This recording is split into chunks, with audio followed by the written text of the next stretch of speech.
मंगलमय मंगल करन बीतराग विज्ञान, नमो ताहि जाते भये अरहंतादि महान। मोक्ष मार्ग प्रकाशक का 7वां अध्याय चल रहा है। निश्चयाभासी का प्रकरण है। जैन दर्शन में जितना भी कथन है वो निश्चय और व्यवहार की पद्धति से है। इन दोनों नयों का सम्यक स्वरूप नहीं समझ पाने के कारण और यह जीव या तो निश्चयाभासी हो जाता है या व्यवहाराभासी हो जाता है अथवा ओव्याभासी हो जाता है। निश्चयाभासी होता है तो उसमें क्या गड़बड़ियां होती हैं उसकी चर्चा चल रही है। तो उसमें ये कहा था कि सबसे पहली गड़बड़ी तो शास्त्र में लिखा है कि अपना आत्मा सिद्ध समान शुद्ध है, तो ये द्रव्य की दृष्टि से लिखा है और ये पर्याय अपेक्षा भी अपने को सिद्ध के समान मान लेता है। जो मति ज्ञानादिक हैं उनको तो मानता नहीं है और जो केवल ज्ञान की पर्याय नहीं है उस केवल ज्ञान पर्याय से अपने को सहित मान लेता है। जो रागादिक वर्तमान पर्याय में विद्यमान है उन्हें तो स्वीकार नहीं करता है और जो वीतरागता वर्तमान पर्याय में नहीं है उसे मान लेता है। इस तरह की गलतियां और जो आत्मा को कर्मों से बंधा नहीं है, छुआ नहीं है, इस कथन में भी एकांत मानकर और बिल्कुल आत्मा से किसी प्रकार का बंधन कर्मों का है ही नहीं, नो कर्म का इस बात को मान लेता है। इतनी बातें अभी तक हुई और इसके उपसंहार में पंडित जी स्वयं प्रश्न करते हैं। 199 पेज अपनी किताब में निकालिए।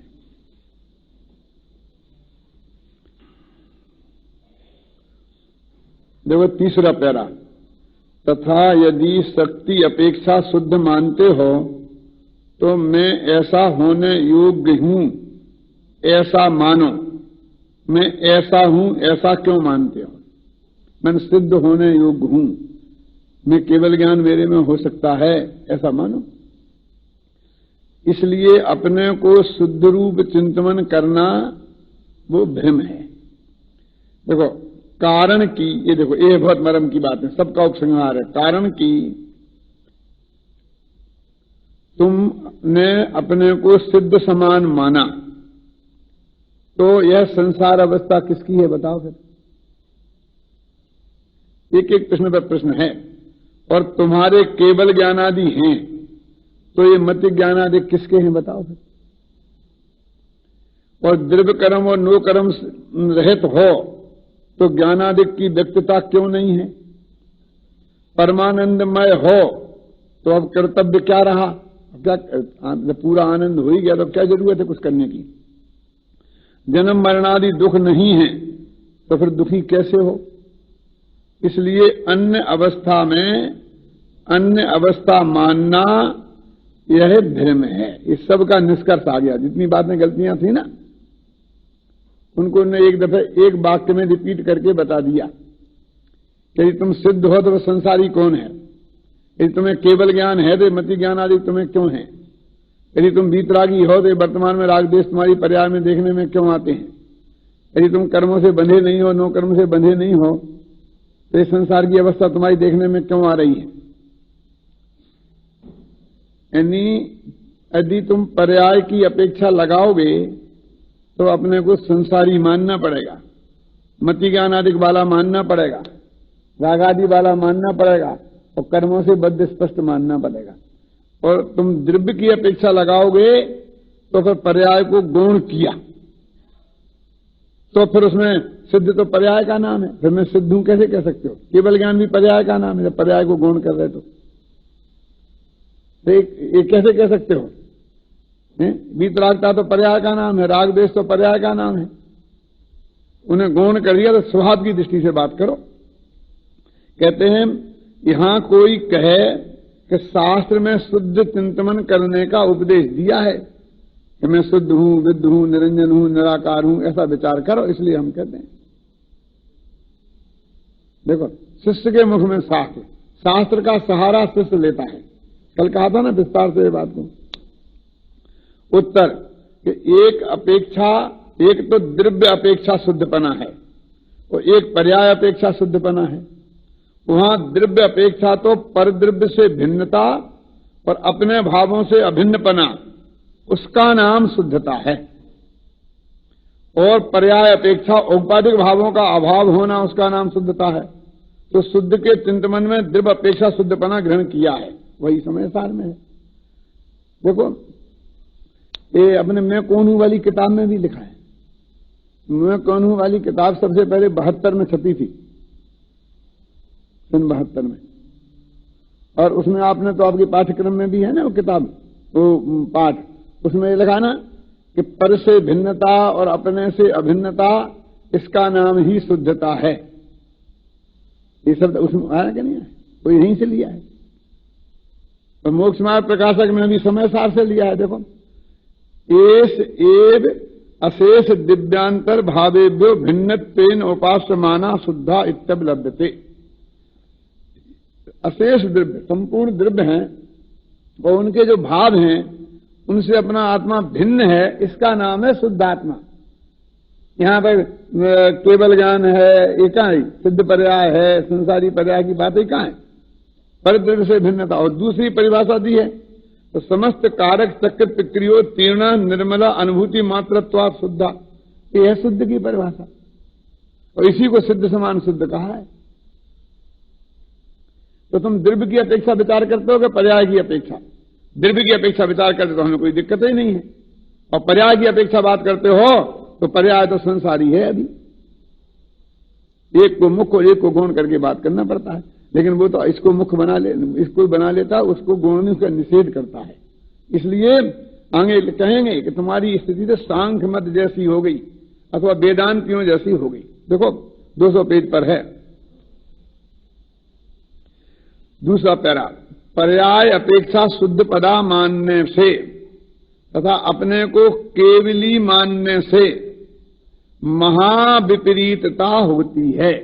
इसलिए अपने को द्रव्य पर्याय रूप अवलोकन करना, द्रव्य से सामान्य स्वरूप अवलोकन करना और पर्याय में अवस्था विशेष का अवधारण करना, इस प्रकार चिंतन करने से सम्यक दृष्टि होता है। क्योंकि सच्चा अवलोकन किए बिना सम्यक दृष्टि नाम कैसे प्राप्त करे? देखो दोनों बातों को जाने ज्ञान में तो वो सम्यक दृष्टि होगा, लिखा कि नहीं लिखा? और अकेला वो ऐसा माने तो महाविपरीतता, विपरीतता नहीं महाविपरीतता लिखी।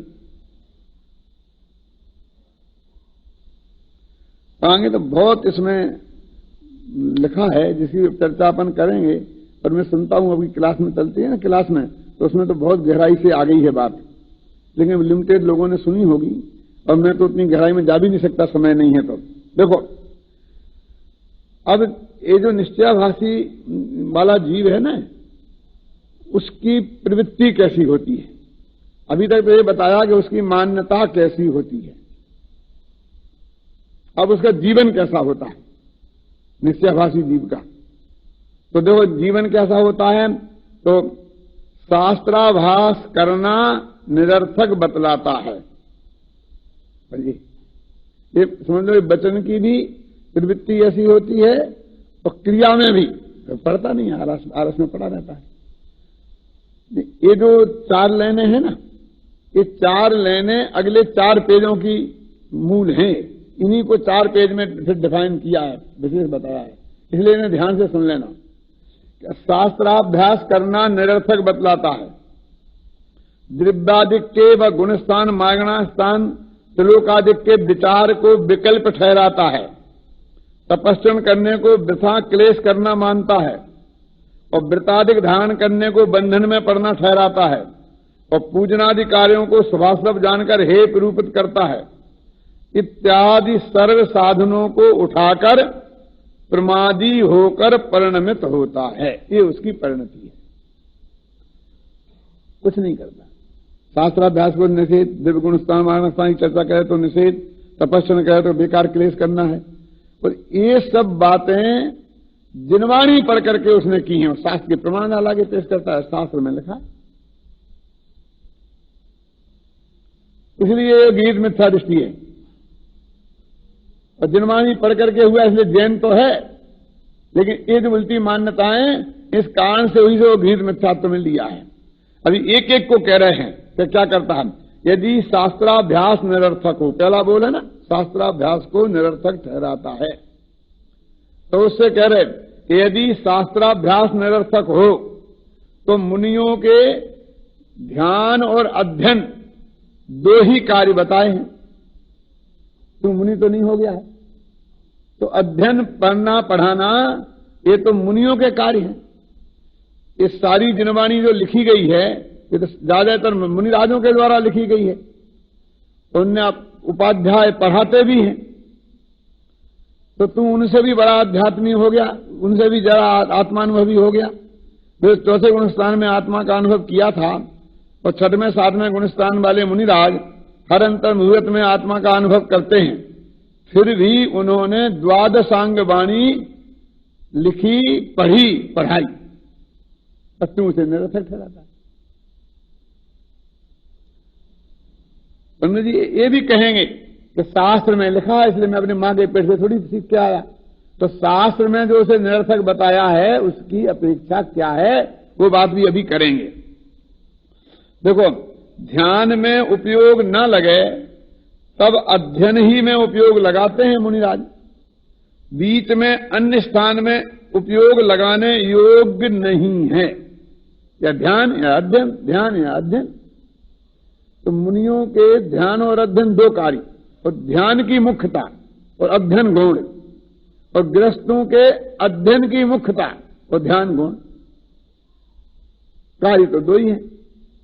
लोक में भी बोलते हैं ना वो ज्ञानी ध्यानी है, वो बहुत ज्ञानी ध्यानी है, ज्ञानी ध्यानी शब्द बोलते हैं धर्मात्मा को। देखो, शास्त्राभ्यास द्वारा तत्वों को विशेष जानने से सम्यक दर्शन ज्ञान निर्मल होता है। यदि सम्यक दर्शन तेरे को हो गया है तो उसमें और निर्मलता बढ़ती है, तथा वहां जब तक उपयोग रहे तब तक कसाय मंद रहे, आगामी बीतराग भावों की वृद्धि हो, ऐसे कार्य को निरर्थक कैसे माना। तब वह कहता है कि शास्त्रों में, जिन शास्त्रों में अध्यात्म का उपदेश है उनका अभ्यास करना, अन्य शास्त्रों के अभ्यास से कोई प्रयोजन नहीं है। ऐसे बहुत लोग अपने में कहते मिलेंगे, है ना, अन्य शास्त्रों के पढ़ना तो बिल्कुल बेकार है। फिर वही तर्क सामने आता है कि मुनिराजों को तो वो अन्य शास्त्र पढ़ना निरर्थक नहीं हुआ। यदि वो अनिरर्थक होता तो फिर ये बाकी के अनुयोग लिखे ही नहीं जाते। और भी अच्छे अच्छे तर्क दिए हैं पंडित जी ने। वो ये कहते हैं कि तो सम्यक दर्शन हो गया, कि हाँ सम्यक दर्शन हो गया। तो अध्यात्म शास्त्रों का मुख्य प्रयोजन तो सम्यक दर्शन की त्रिकाली ध्रुव को स्पष्ट करना था, तो वो तो तेरा काम रहा ही नहीं। उनकी मुख्यता तो जब तक वो काम नहीं हुआ था तब तक थी, ऐसा लिखा है इसमें। और अब तो तेरे को और शास्त्रों का स्वाध्याय करके अपने उपयोग को निर्मल करके उसमें निर्मलता को बढ़ाना उद्देश्य है। यदि तेरी सच्ची दृष्टि हुई तो सभी जैन शास्त्र कार्यकारी हैं। वहां भी मुख्यतः अध्यात्म शास्त्रों में आत्मस्वरूप का मुख्य कथन है, तो सम्यक दृष्टि होने पर आत्मस्वरूप का निर्णय तो हो चुका। तब तो ज्ञान की निर्मलता के अर्थ, उपयोग को मंद कसाय रूप रखने के अर्थ, अन्य शास्त्रों का अभ्यास मुख्य चाहिए। लिखा कि नहीं लिखा? अन्य का मुख्य चाहिए, क्योंकि उसमें तो एक सी बात बार बार आती है, ज्यादा लंबी चौड़ी बात नहीं है ना। पर से भिन्न राग से भिन्न प्रकारी दुर्भगवान आत्मा, तो उपयोग स्थिर नहीं होगा उसमें।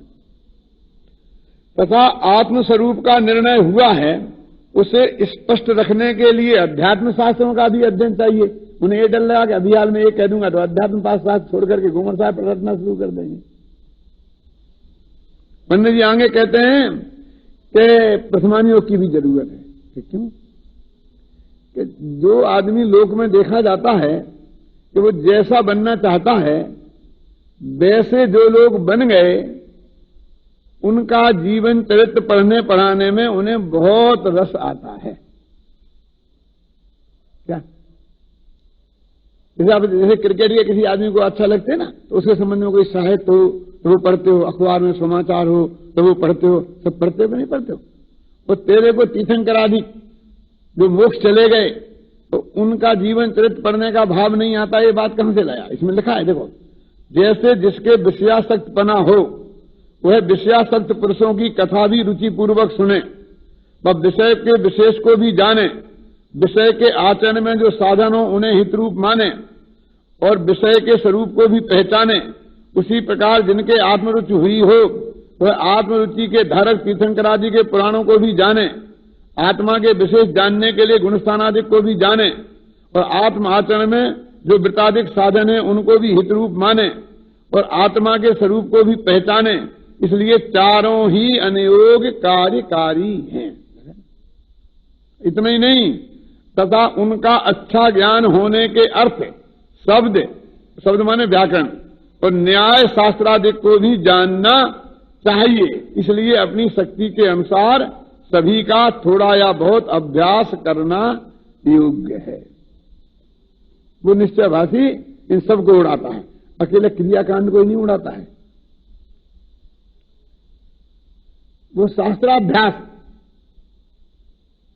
उसको भी निषेध करता है, क्योंकि वो तो आलस को पोषना है उसे। तो पहला पॉइंट चल रहा है ना, वो शास्त्राभ्यास को निरर्थक बताता है। उसके बदले में पंडित जी ने चारों अनुयोगों की स्वाध्याय की स्थापना की और न्याय और व्याकरण की स्थापना की। तो मैं आपसे पूछता हूं कि अपना जो महाविद्यालय है जिसमें आपको जो कोर्स पढ़ाया जाता है वो टोडरमल जी की इच्छा और भावना और उनकी जो मान्यता थी उसके अनुरूप है कि प्रतिरूप? बोलो। जैसे अपना कोर्स वही नक्की कर गए हूं।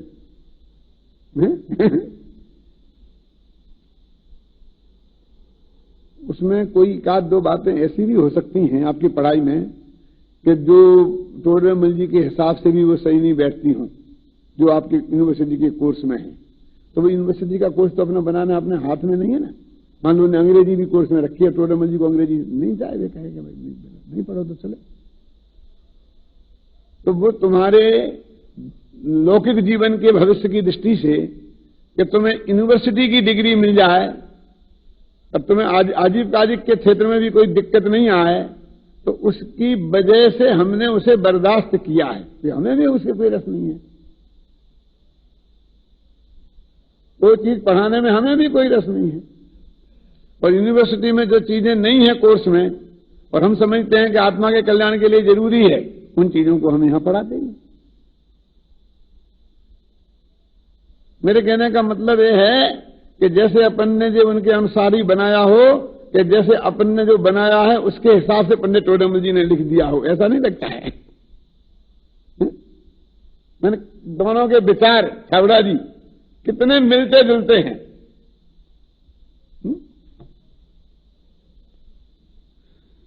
फिर वह कहता है, वह माने कौन? शिष्य, शंकाकार और कोई नहीं, वो पंडित जी ही अपने आप उठाते हैं, लेकिन उस भाषा को जीवंत रखने के लिए वो इस तरह से बोलते हैं जैसे कोई दूसरा आदमी सामने बैठा हो और वो कन्वर्सेशन जैसी बात कर रहा हो। मेरे से भी लोग कहते हैं कि आपके लिखने में कुछ ऐसा है कि ऐसे आप लिखते भी ऐसे हैं जैसे कि आप प्रवचन कर रहे हो, लोग सुन रहे हो। वो लिखने में ऐसी भाषा आती है। कुछ लोग ऐसे कहते हैं पंडिताऊ भाषा आती है, उसको पंडिताऊ भाषा बोलते हैं।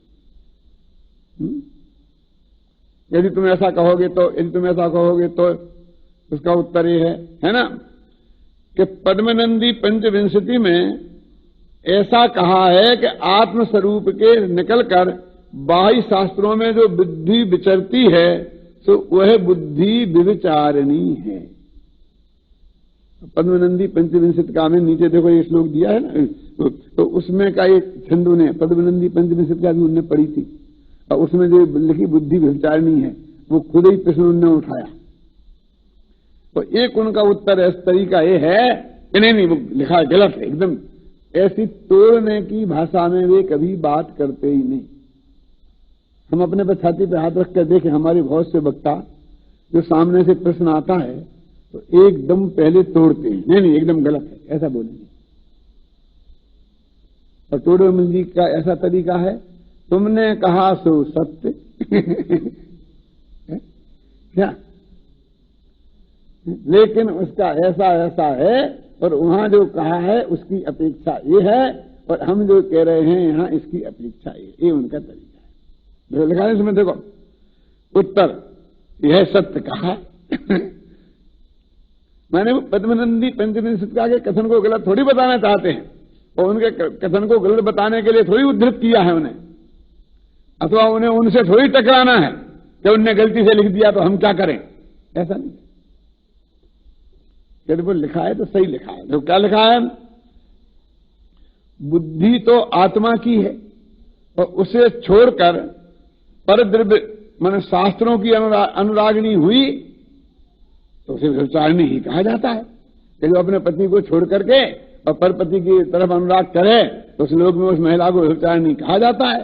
तो बुद्धि अपने आत्मा में नहीं लगकर और शास्त्र चूंकि पर हैं, अभी खुद ही कह रहे थे स्वाध्याय करो और इसको कह रहे कि ये भी सत्य है। देखो उनके दिमाग पर सल भी नहीं पड़ रहा है कि मैं क्या कह रहा हूं। देखो अब उदाहरण देते हैं, परंतु जैसे स्त्री, देखो बहुत कठोर उदाहरण है ये, शीलवती रहे तो योग्य ही है, शीलवती रहे तो योग्य ही है और नहीं रहे, क्या बात है, शीलवती नहीं रहे, ऐसा भी कृष्ण पंडित जी सोच सकते हैं, लेकिन लिखा है आपके पास किताब। देखो जैसे स्त्री शीलवती रहे तो योग्य ही है और ना रहा जाए तो उत्तम पुरुष को छोड़कर चंडाले दिक का सेवन करने से तो अत्यंत निंदनीय होगी। देखो यह शीलवती का अर्थ है ब्रह्मचारिणी है, एक पॉइंट, और उत्तम पुरुष को छोड़कर चंडालादिक का सेवन करने का अर्थ है उत्तम पुरुष को छोड़कर चांडालादिक से शादी करने का अर्थ है। समझे ना आप? ऐसा नहीं है कि शीलवती का अर्थ मतलब पति जैसे सीता जी शीलवती थी ऐसी शीलवती का अर्थ नहीं, और उसे छोड़कर चंडालादिक से परपुरुष से नहीं करके और कोई ब्राह्मण से परपुरुष से और क्षत्रिय से वैश्य से जैसे सेवन कर ले परपुरुष से, ऐसा अर्थ नहीं लेना। शीलवती माने ब्रह्मचर्य से रहे तो बहुत अच्छा, और नहीं रहा जाए तो चंडालादिक से नीच जाति वाले से शादी करने की अपेक्षा उच्च वर्ण वाले से शादी करना अच्छा है, ऐसा अर्थ है। प्रवर्ते तो योग्य लिखा ना, अत्यंत निंदनीय होगी। उसी प्रकार बुद्धि आत्मस्वरूप में प्रवर्ते तो योग्य ही है और न रहा जाए तो प्रशस्त शास्त्रादि परद्रव्यों को छोड़कर अप्रशस्त विषयादि में लगे तो महानिंदनीय ही होगी। सो मुनियों की भी स्वरूप में बहुत काल तक बुद्धि नहीं रहती तो तेरी कैसे रहा करे, इसलिए शास्त्र में लगने की हम कह रहे हैं। हम ये थोड़ी कह रहे कि तुम आत्मा में से छोड़ के शास्त्र में लग जा। आत्मा की कीमत पर शास्त्र में लगने की बात थोड़ी है। जब तेरा उपयोग आत्मा में नहीं लगे तो उस बाकी के काल की हम बात कर रहे हैं। ध्यान और अध्ययन, तो ध्यान को तो हमने मुख्यता दे दी, अब उसमें नहीं रहे तो बाकी के काल में हम अध्ययन की बात कर रहे हैं, है ना। इसलिए शास्त्राभ्यास में उपयोग लगाना योग्य है। ध्यान से जो समय बचे, और ध्यान से बचना ही है, क्योंकि गृहस्थी में कितना समय ध्यान में लगता है, और जब तक सम्मत दर्शन नहीं होता तो ध्यान का सवाल ही नहीं है, तब तक तो स्वाध्याय ही प्रमुख है ना। एक पॉइंट हो गया, कौन सा? शास्त्र को निरर्थक बताता था। अब दूसरा पॉइंट कौन सा था? गुणस्थान और मागणा स्थान की चर्चा को विकल्प ठहराता है। विकल्प तो है ही, लेकिन ठहराता शब्द में ये है कि विकल्प कह के उनके चर्चा करने का निषेध करता है। और ये दूसरा पॉइंट हुआ, द्रव्यादिक के और गुणस्थानादिक के विचार को विकल्प ठहराता है। सो विकल्प तो है, देखो वो विकल्प ठहराता है और कहते विकल्प तो है। हम कब कहते हैं वो निर्विकल्प है? तो झगड़ा तो रहा ही नहीं। वो विकल्प ठहराता है और हम भी कहते हैं विकल्प है, लेकिन वो विकल्प ठहराना और इनके विकल्प कहने में फर्क है। विकल्प कह के वो विचार ही तू मत कर, ऐसा कहना चाहते हैं।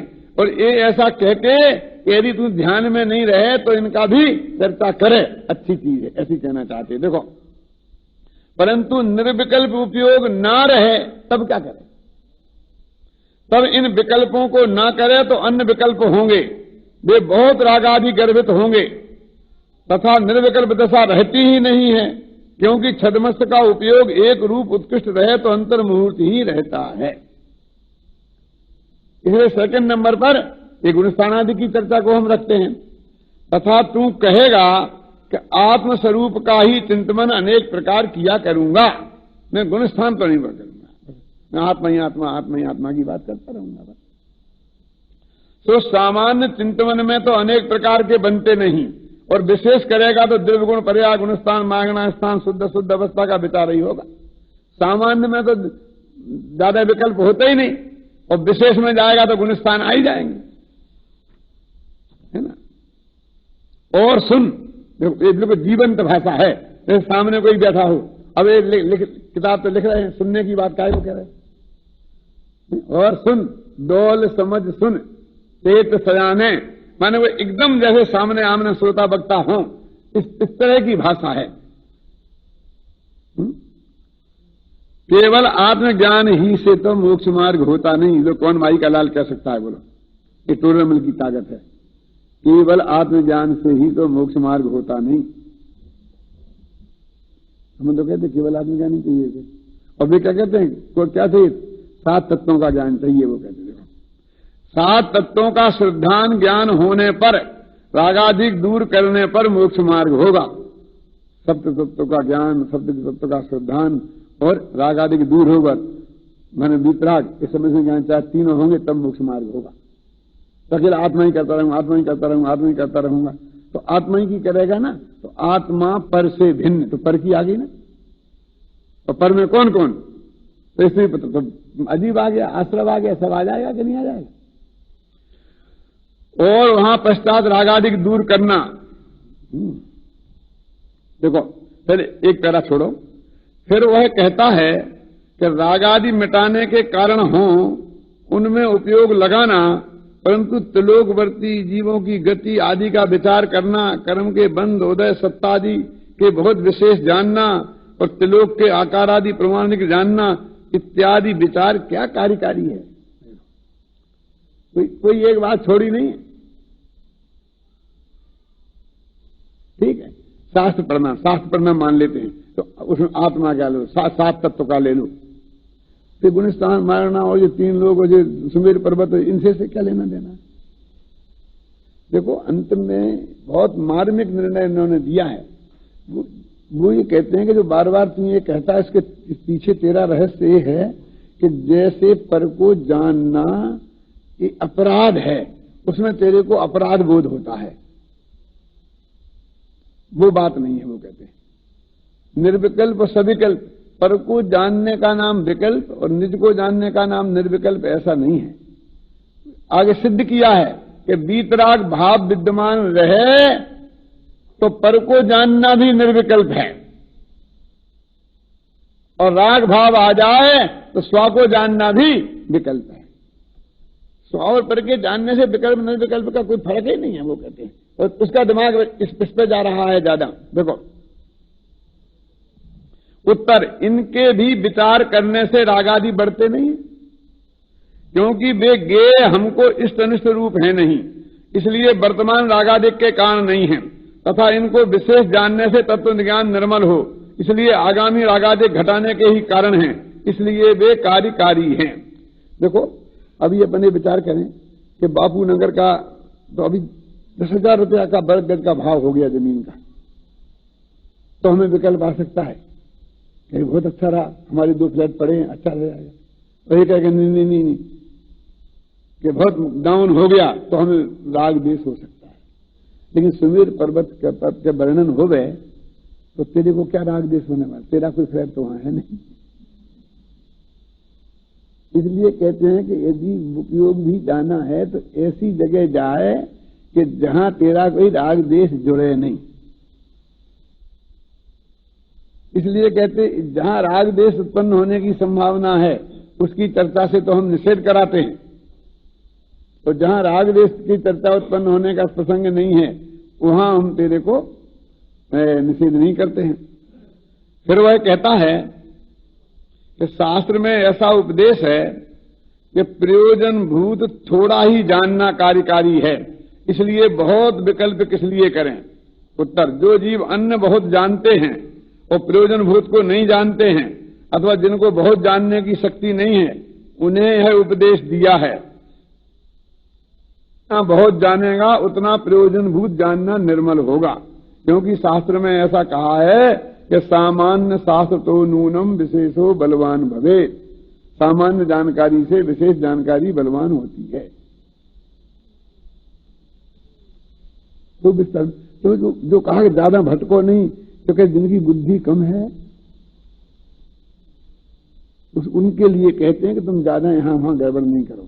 जिनका जीवन का अंतिम समय आ गया है, जिनके पास समय कम है, जो 60-70 वर्ष वाले के लिए कहेंगे वो 20 वर्ष वाले के लिए, अब वो उसी को ठहराता है। इसमें बहुत स्पष्ट शब्द लिखा है कि देखो, ये तो बहुत जानने से बुरा होगा ऐसा तो नहीं कहा। अभी जानने नहीं जानने का तो सवाल ही नहीं है, जानता तो है ही, लेकिन जानने से बुरा नहीं होगा बल्कि भला होगा ये सिद्ध किया, क्योंकि उससे तेरा ज्ञान निर्मल होगा और उससे सम्मत दर्शन में दृढ़ता आएगी। कितनी कितनी स्थापना की है यहां। तो ये दूसरा पॉइंट निपट गया। कौन सा निपटा दूसरा? कि गुणस्थान मागणा स्थान आदि के विचार को विकल्प ठहराता है। पहला कौन सा था? कि शास्त्राभ्यास को निरर्थक बताता है। एक प्रवृत्ति उसकी थी, उन दोनों प्रवृत्तियों का निषेध किया। अब तीसरी प्रवृत्ति है, क्या तपश्चरण को वृथा क्लेश ठहराता है। माने पढ़े भी नहीं, गुणस्थान अनादि की बात भी नहीं करे, और फिर तपश्चरणादिक भी नहीं करे, फिर व्रतादिक भी नहीं पाले, फिर पूजा पाठादिक भी नहीं करे, तो क्या करे? फिर धंधा पानी बाकी रह गया। धंधा पानी करेगा तो राग द्वेष बढ़ाएगा। तो इसमें तो और आगे गए, कुछ लोग ऐसे हम धंधा पानी भी नहीं करेंगे और ये भी नहीं करेंगे, तो वे कहते हैं कि तू उससे भी बुरा है जो धंधा पानी करने वाले से भी। ये बताएंगे इसमें क्यों?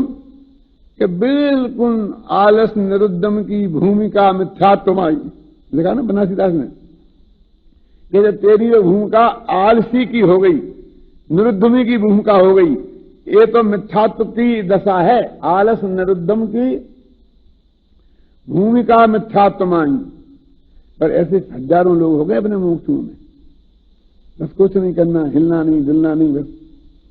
लेकिन उनकी 5 इंद्रियों के विषयों में इतना 0 पॉइंट भी कमी नहीं आई है।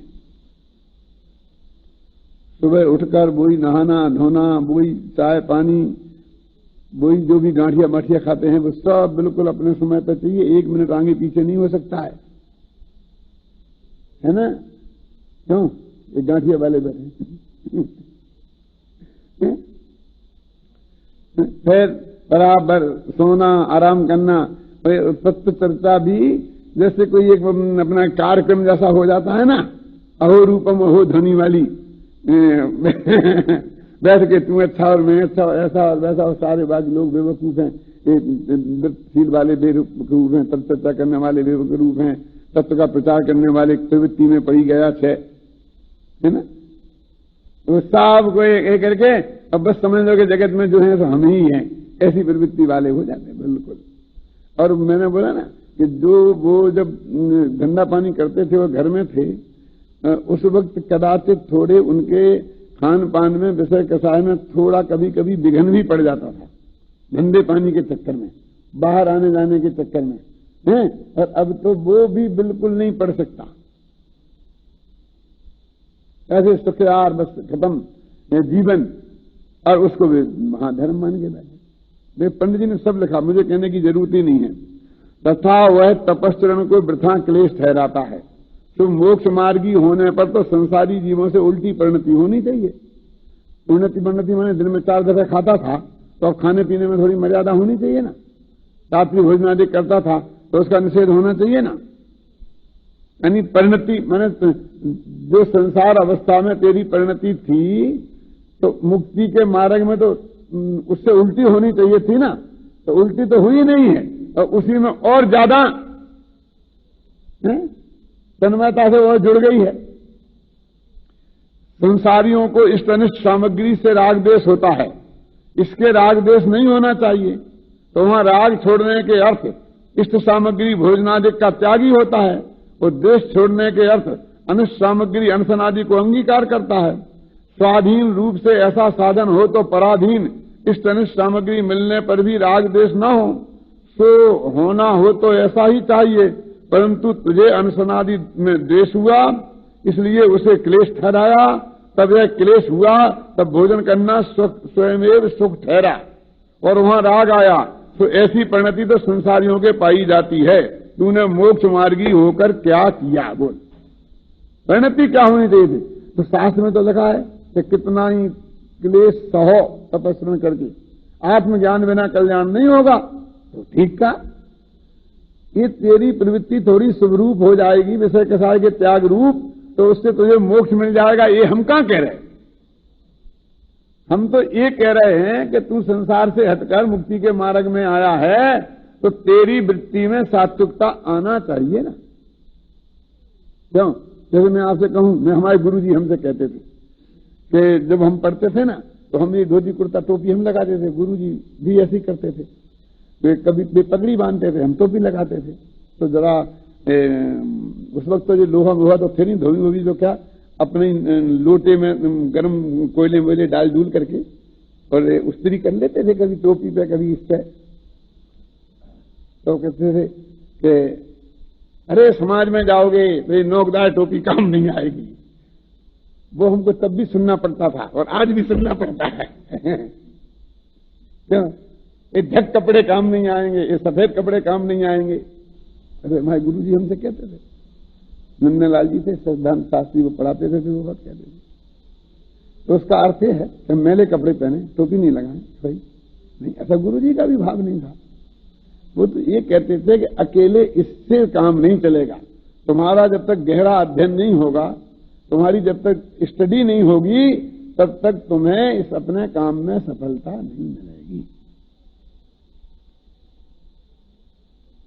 नहीं, वो टिप टॉप रहने को निषेध करते हो, ऐसा नहीं है। यदि लड़के तो अध्यापक लोग तो लड़के मेले कुचेले रहें तो टोकते हैं, है ना। गंदे स्कूलों में तो गंदे रहें तो निषेध करते हैं, साफ रहने को तो कोई निषेध नहीं करता। कहीं भी किसी स्कूल में आज तक किसी को कहा नहीं होगा इतने साफ कपड़े क्यों पहने, क्यों नहीं कहा होगा ना। तो उनका उद्देश्य है कि अकेले इससे काम नहीं चलेगा, बस इतनी सी बात है। तो वो जो तुम करोगे शुद्ध सात्विक आचरण, उससे तुम्हें मोक्ष नहीं मिलेगा।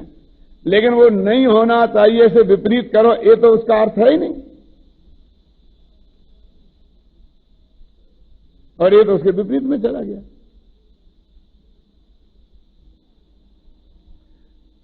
तू कहेगा कि कितने ही सम्यक दृष्टि भी तपश्चरण नहीं करते हैं, बताइए कितने ही सम्यक दृष्टि नहीं करते। तो संयोगी भाव, संयोग तो अनेक सम्यक दृष्टियों के अनेक प्रकार के हो सकते हैं। तो जिनसे जो नहीं करते होंगे वो अपने मन में जानते हैं कि होना चाहिए और हम अपनी कमजोरी के कारण नहीं करते हैं। उन्हें निरर्थक भी तो नहीं बताते रहते हैं। कारण विशेष से तप नहीं हो सकता, परंतु श्रद्धान में तो तप को भला जानते हैं, उसके साधन का उद्यम रखते हैं। तुझे तो श्रद्धान है कि तप करना क्लेश है, तप को तेरे उद्यम नहीं है, इसलिए तू सम्यक दृष्टि कैसे हो। फिर कहता है शास्त्र में ऐसा कहा है कि तप आदि क्लेश करता है तो करो, ज्ञान बिना सिद्धि नहीं। जो जीव तत्व ज्ञान से तो परांगमुख हैं और तप से ही मोक्ष मानते हैं, उनको ऐसा उपदेश दिया है कि तत्व ज्ञान बिना केवल तप से ही मोक्ष मार्ग नहीं होता। अब चौथा पॉइंट है वृताधिक को बंधन कहता है, इस प्रकार उसको भी समझाते हैं। फिर आगे कहता है, देखिए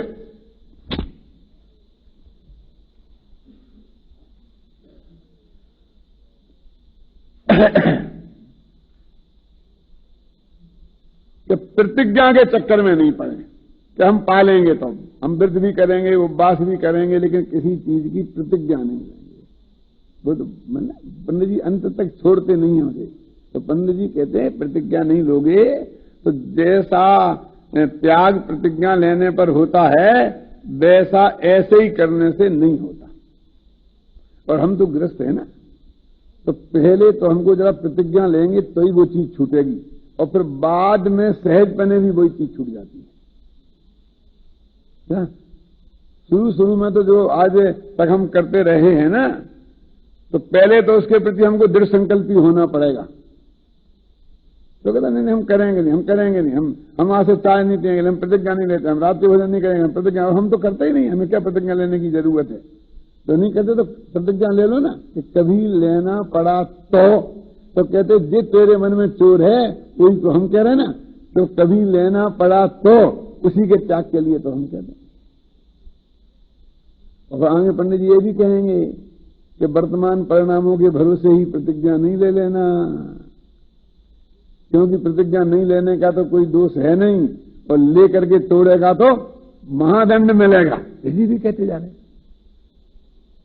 फिर ये भी कहते हैं कि प्रतिज्ञा भंग हो जाएगी इस भय से, यदि प्रतिज्ञा नहीं लेगा तो दुनिया में कोई भी काम नहीं कर सकेगा, क्योंकि हर काम में भय तो है ही।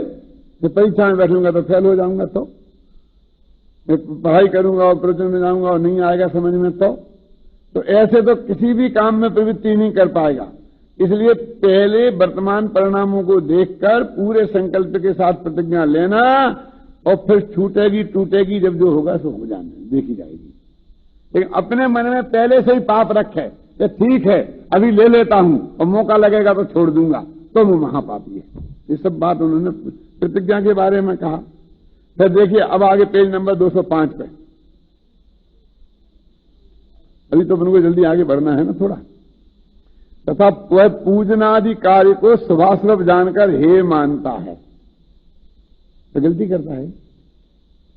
तो पंडित जी की टोन तो ऐसी ही है कि हे मानता है जैसे कोई गलती करता हो, लेकिन उसी बात कहते हैं देखो लेन भी नहीं बदली, तो यह सत्य ही है ना, देखा ना। पूजनादि को शुभाशुभ जानकर हे मानता है, तो यह सत्य ही है। फिर भी पूजा का भाव नहीं आता तो अच्छी बात नहीं है, देखा ना। परंतु यदि इन कार्यों को छोड़कर शुद्धोपयोग रूप हो तो भला ही है। विषय कसाय रूप अशुभ रूप प्रवर्ते तो अपना बुरा ही किया। शुभोपयोग में स्वर्गादि हो अथवा भली वासना से भले निमित्त से कर्म में स्थिति अनुभाग घट जाए तो सम्यक आदि की भी प्राप्ति हो जाए, ऐसे गौण रूप से। और अशुभोपयोग में तो नरकादि आदि होम तब बुरी वासना से या बुरे निमित्त से कर्म की स्थिति अनुभाग बढ़ जाए तो सम्यक आदि महादुर्लभ हो जाए। तो इतना ही लाभ है कि इससे तेरे को सत्समागम बना रहेगा, है ना। फिर वह कहता है देखो ऊपर तथा शुभोपयोग होने से मंद कसाय होती है, अशुभोपयोग होने से तीव्र कसाय होती है। तो मंद कसाय छोड़कर तीव्र कसाय रूप कार्य करना तो ऐसा है जैसे कड़वी वस्तु को ना खाना और विष खाना, तो यह अज्ञानता है। क्या मतलब हो गया कि पूजा पाठ आदि करना ये अमृत खाना तो है नहीं, लड्डू खाना भी नहीं है तो कड़वी वस्तु खाना है। लेकिन अशुभ में जाना तो जहर खाना है ना, तो जहर खाने की अपेक्षा कड़वी वस्तु खाना अच्छा है। उन्होंने एक उदाहरण से पूजा पाठ की क्या स्थिति है, कल ही परसों तो आपने बहुत लंबा लंबा सुनाया था पूजा पाठ के विरुद्ध। तो वहां तो साबद्ध लेसो बहु पुण्य रासो, कि पुण्य तो कम और पाप ही पाप ज्यादा। वहां पूजा का निषेध नहीं किया था। काय का निषेध किया था निहाल जी? पूजा में आई हुई विकृतियों का निषेध किया था, नाचने गाने का निषेध किया था। पूजा तो गुण भगवान के गुणों में अनुराग को बोलते हैं, भक्ति का थोड़ी निषेध किया था। भक्ति के नाम पर उछल कूद का निषेध किया था। भक्ति तो देवदास गुरु के प्रति हृदय में जो बहुमान का भाव पैदा होता है उसका नाम भक्ति है। तो उसका निषेध किसने किया? कभी है ही नहीं। लेकिन जो आज भक्ति चलती है और उसमें जो विकृतियां आ गई हैं, वो सारी आलोचना तो उन विकृतियों की थी। तो अपनी जगह वहां की वहां खड़ी है। उन विकृतियों की आलोचना से कोई ये समझ ले कि ये पूजा पाठ की ही आलोचना है, कि उसका निषेध है, तो नहीं है। और मुक्ति के मार्ग में तो वो निषेध है ही ना, क्योंकि वो बंध का कारण है, मुक्ति का कारण है ही नहीं। एक आध बात और है इसमें, कि वो ये कहता है कि भाई तू अशुभ में तो बहुत प्रवृत्ता है और शुभ के लिए मना करता है।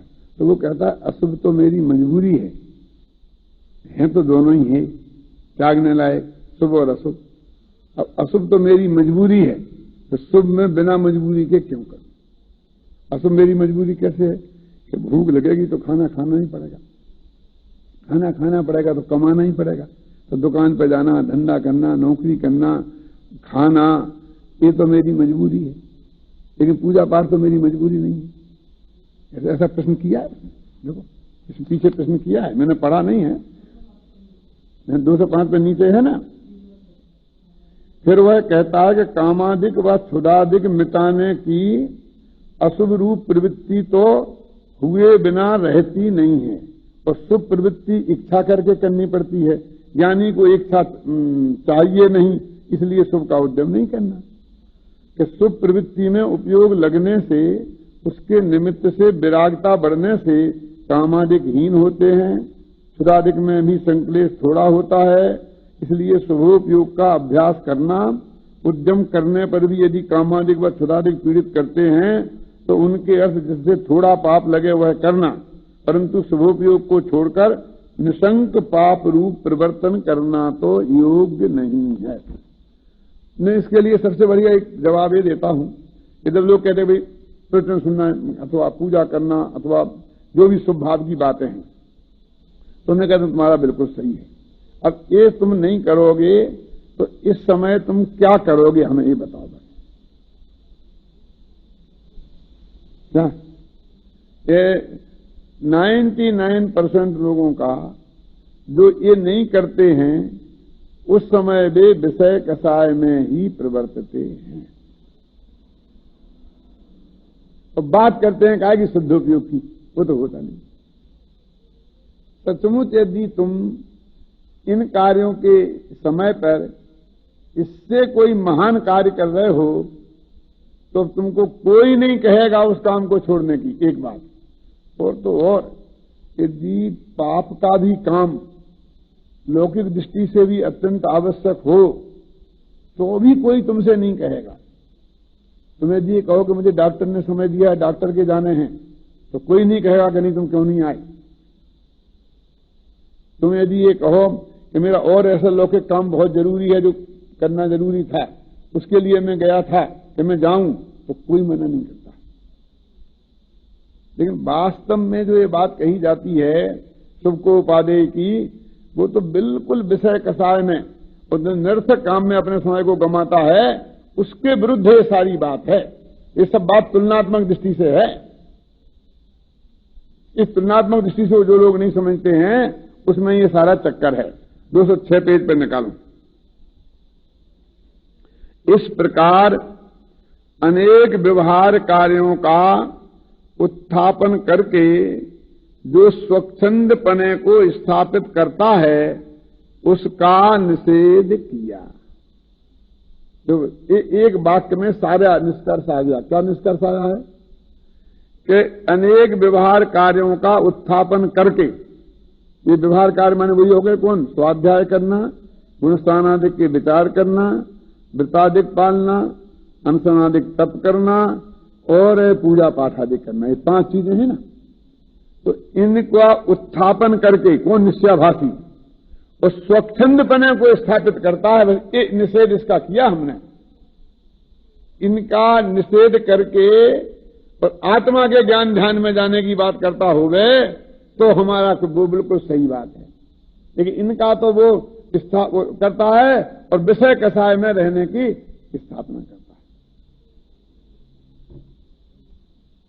अब जैसे मैंने उदाहरण के लिए कहा था ना कि आजकल एक तर्क बहुत चलता है, कहा जाता है कि जैसे आप तत्व प्रचार करने गए, प्रवचन करने गए, क्लासें लगाई, शिविर लगाई, सैकड़ों बच्चों के मुखों नमोकार मंत्र डाला। जैसे अपन कल देखे थे, सुबह देखा था ना आज, कैसे बच्चा किस तरह से 50-50 प्रश्न बालबोध पाठमाला एक में, कितनी सी किताब है, तो सारे प्रश्नों के उत्तर आ गए, पूरी किताब कंठस्थ हो गई। अब वो सुनाई, अब वो कोई काम कर रहा है तो क्या प्रवृत्ति में पड़ी गया है ये भाषा। वो तो धर्म प्रचार के लोभ में लग गया है। धर्म प्रचार के लोभ में ही नहीं, इसके आगे उसे तो मान चाहिए। वो जगह जगह मान मिलता है ना, क्या अब ये तो कह नहीं सकते हैं कि पैसा लेता है, क्यों पैसा लेता नहीं है, दूर निस्वार्थ भाव से सब करता है तो फिर मान चाहिए। ये तो सब है ही, मान चाहिए। और तो और खेमचंद भाई को ऐसा कह कह के कितना पिंच करते थे, कहां छावड़ा जी, वो सब कौन लोग तो जो बिल्कुल आलसी बन के वहां बैठे रहते थे, घर से बाहर नहीं निकलते थे। और वो खेमचंद भाई जाते थे प्रवचन करने के लिए बाहर गांव गांव में, और वो 1-2 प्रवचनकार थे उस समय, खेमचंद भाई, बाबू भाई, तो वो लोग जाते थे, तो वो जब लौट के जाते थे तो सब उनको इस तरह से पिंच करते थे, मान लेने गया था, मान लेने गया था, अभिनंदन। वो कहीं अभिनंदन पत्र मिले तो कहीं दिखा नहीं सकते थे, कह नहीं सकते थे कि अभिनंदन पत्र मिला, क्योंकि वहां तो और धुनाई शुरू हो जाएगी। अब मैं एक ही बात कहता तब भी कि जो ये कह रहे हैं उनने उस टाइम में क्या किया मुझे बताओ, कि जो आप इतने दिन गए उन्होंने तो धर्म प्रचार करके आए, इतने लोगों को पदनाम सिखाया, और बच्चों ने नवोकार मंत्र सिखाया, जो कौन थे, भागचंद था, ज्ञानचंद था, कौन थे ना उनने। तो जो आलोचना करने वाले हैं यहां तो कोई करता नहीं है, तो मैं पूछता हूं कि तुमने क्या किया मुझे बताओ, तो कुछ नहीं, जीरो निकलेगा।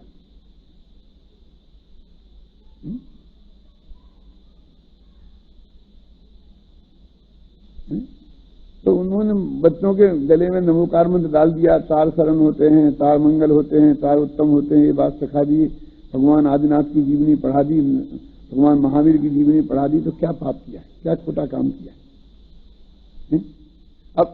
अब मान लो कोई आदमी सारी जिंदगी इसी में ही लगा रहे, और आत्मा क्या चीज है, अनुभव उसे क्या करना चाहिए, उसके लिए बिल्कुल समय निकाले ही नहीं, उसके बारे में चिंतन नहीं करे, तो कहा ही जाएगा भाई तुमने काम तो किया, बढ़िया है, लेकिन अभी आप कुछ अपने आत्मा की भी सोचो, क्यों? तो उसका निषेध भी किया जाएगा। लेकिन उसका निषेध तो उससे आगे बढ़ने के लिए है, उससे नीचे गिरने के लिए तो निषेध नहीं है ना। तो पंडित जी के शास्त्र में जितना बैलेंस है इतना कहीं दूसरी जगह नहीं है। जैन दर्शन का दूसरा नाम यदि कहें तो उसे हम बैलेंस का धर्म कह सकते हैं। अनेकांत जो है वो बैलेंस का धर्म है। जो बैलेंस बिगड़ा और जैन धर्म गया, एकांत हुआ ना किसी तरीके का। वो जो एकांत होता है वो अपना तो अंदर से बहुत अहित करता ही है, लेकिन वो मिशन को भी बर्बाद करता है। कि बिरतुब्बा शादी को हे बता रहे हैं, समझे ना, और पूजा पाठ को हे बता रहे हैं, और विषय कसाय में लग रहे हैं, और विषय कसाय के सेवन में लग रहे हैं, तो वो मिशन को भी बदनाम करता है। तो टोडरमल जी कहते हैं कि बिल्कुल बैलेंस होना, स्थिति होना। तो 5 के बारे में उन्होंने अपना बैलेंस चिंतन प्रस्तुत किया, यहां एक तरह से उनकी स्थापना की। अभी व्यवहाराभासी का आएगा तो फिर देखो धुनाई करेंगे। ऐसा नहीं समझ लेना कि वो इस बात को भूल गए कि मैं पीछे क्या कह आया। उन्होंने खुद ही उदाहरण दिया है कि हमारे पास, वैद्य के पास, यदि गर्मी का मरीज आवे, जैसे गर्मी हो गई हो तो उसे शीतल औषधि देते हैं, और जैसे ठंड लग गई हो उसे गर्म औषधि देते हैं। तो जिसको निश्चयाभास की तरफ जिसका ढुलान देखते हैं उनके लिए ये औषधि देते हैं जो अभी दे रहे हैं, और जो क्रियाकांड में ही मगन हो गए और उससे ही हमारी मुक्ति की प्राप्ति हो जाएगी, ऐसा मानने वाले हों तो उनके लिए उस प्रकार का उपदेश देंगे। तो ये बैलेंस जैसा मोक्ष मार्ग प्रकाशक वो पंडित टोडरमल में है, वो बहुत कम देखने में आता है, और वो जैन दर्शन के लिए बहुत ही आवश्यक है।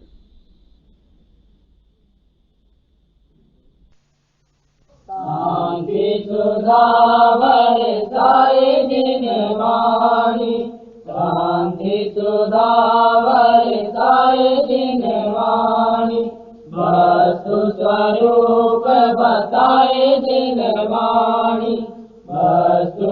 स्वरूप बताए जिन वाणी, पूरा पर सवे दोष रहित, पाप क्रिया से शून्य शोधे, परमागम कहलाए जिन वाणी, शांति सुधा बरसाए जिन वाणी, परमागम भाग्यों को अर्पण, मुक्ति बधू के मुख का दर्पण, भवसागर से तारे जिन वाणी, शांति सुधा बरसाए जिन वाणी, राज रूप अंगारों द्वारा, महाक्लेश पाता जग सारा, सजल मेघ बरसाए जिन